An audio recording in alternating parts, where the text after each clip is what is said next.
Žemaitijoje suaktyvėjo senųjų dvarų atnaujinimas. Dalį lėšų savininkams kompensuoja valstybė, tačiau už šią paramą dvarų valdytojai savo turimą kultūros vertybę privalo atverti visuomeniai. Tai Pavirvyčio dvaras, vienas iš 14 išlikusių medinių dvarų Žemaitijoje. Statinys įtrauktas į kultūros vertybių registrą. Unikalios medinės sodybos atkūrimas pradėtas birželį. Pradžiui dvaro savininkai manė, jog užteks pakeisti tik stogą. Restauratoriai tvirtino, jog vien stogą tvarkyti nėra prasmės, mat sutrešę nuo šimtmečių naštos senojai, jo tiesiog neatlaikytų. Iš vienos pusės lyg ir dvaras išlaikė struktūrą, planą, tūrį, apimtį, bet pačios konstrukcijos tai yra jau apgailėtinoj būklėje. Ir medinius dvarus, sakyčiau, taip, kad restauruoti yra kur kas sudėtingiau negu šitos, kur esam dirbę 19 amžiaus dvaruose. Tai yra darbas sudėtingesnis.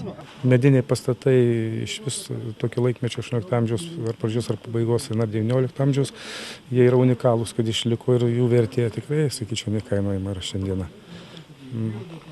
Sunku kalbėti apie tą vertę. Daugiau nei 10 dvarų restauravę specialistai tikina, jog Pavirvyčio dvaras unikalus, per 200 metų išlaikė autentiškumą. Pasak paminklosaugininkų, pastaruoju metu atsiranda vis daugiau savininkų, kurie pradeda tvarkyti dvarelius. Valstybė kažkiek tai remia ar ne, nepaisant to, kad yra privati nuosavybė? Pagal įstatymą yra numatyta, kad valstybė remia, reiškia, yra kompensavimo mechanizmas. Už paveldotuos tvarkybos darbus dalį grąžina valstybė savininkams. Tai čia tikriausiai ir bus pasinaudota šito mechanizmų, kad dalį kompensuos. Už valstybės paramą savininkai pasižada savo dvarų neslėpti nuo visuomenės. Pavirvyčio dvaro šeimininkas sako, jog taip ir turėtų būti. Stengimasis, kad to susvetimėjimo tarp mūsų žmonių būtų kuo mažiau. Kad nebūtų taip, kad atidarai vartus ir tavęs sutinka neprieėjęs prie vartų, matai, kad piktas šuo tavęs neįleis. Kad prieisi prie upės ir pamatysi, privati valda, neprieik neįsimaudysi.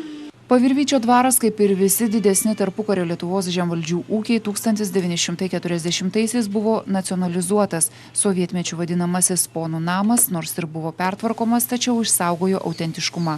91-aisiais dvaro sodybos aplinkinė valda buvo sugrąžinta vieninteliam jos savininkų šeimos palikuoniui, buvusiam Vilniaus Gedimino technikos universiteto dėstytojui Valdemarui Michalauskui. Jo svajonė atkurti protėvių, Napoleono armijos kario sodybą, dabar padeda įgyvendinti sūnus Prancūzijoje dirbantis teisininku.